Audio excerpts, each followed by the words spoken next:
Hello friends, Rehman গার্ডেন্সে আপনাদের প্রত্যেককে স্বাগতম। আশা করছি আপনারা প্রত্যেকে সুস্থ আছেন এবং ভালো আছেন। আপনাদের প্রত্যেকের সুস্থতা কামনা করে আজকে একটা নতুন ভিডিও শুরু করতে চলেছি। আমি ভিডিওতে যে লেবু গাছটা দেখাচ্ছি এটা হচ্ছে রামলঙ্গন বা চাইনিজ কমলা লেবু গাছ।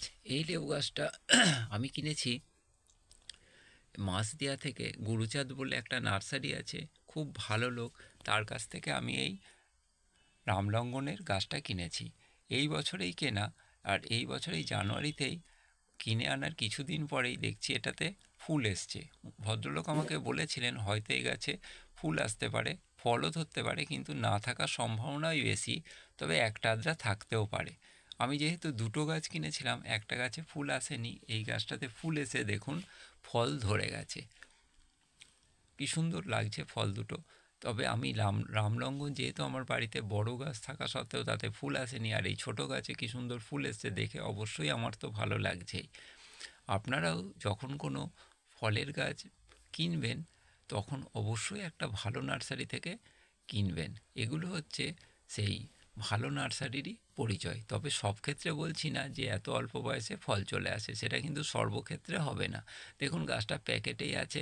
আমি যা এই জলের ড্রামের মধ্যে যে মাটি দিয়ে অন্য একটা গাছ আছে সেখানে বসিয়ে রেখেছিলাম। আমার কাছে যেহেতু টব ছিল না, সেইখানে শিকড়ে একটু আটকে গিয়ে, যেহেতু মাটি থেকে ও জল খাবার বেশি পরিমাণ পাচ্ছে, মোটা শিকড় হয়ে যাওয়ায় সেই জন্য গাছটাতে ফল দাঁড়িয়েছে। সব ক্ষেত্রে এটা কিন্তু হবে না, কারণ ফলটা ঝরে যাওয়ার সম্ভাবনাই বেশি ছিল।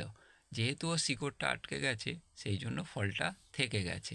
এতে দুটো ফল এসছে, দুটোই কিন্তু রয়ে গেছে। দুটো ফুল থেকেই দুটো ফল হয়েছে। রামলঙ্গন খুব ভালো একটা প্রজাতি।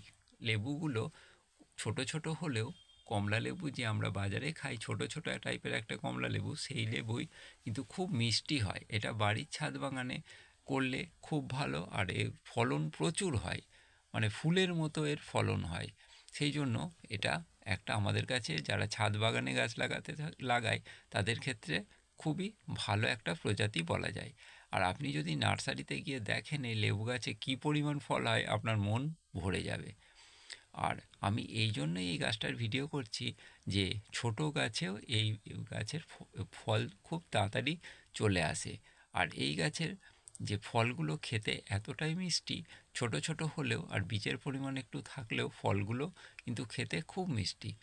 আপনারা যদি এখনও রামলঙ্গন গাছ না লাগিয়ে থাকেন তাহলে অবশ্যই লাগান। আর ভিডিওটা যদি ভালো লাগে অবশ্যই সাবস্ক্রাইব করুন। প্রত্যেকে ভালো থাকবেন।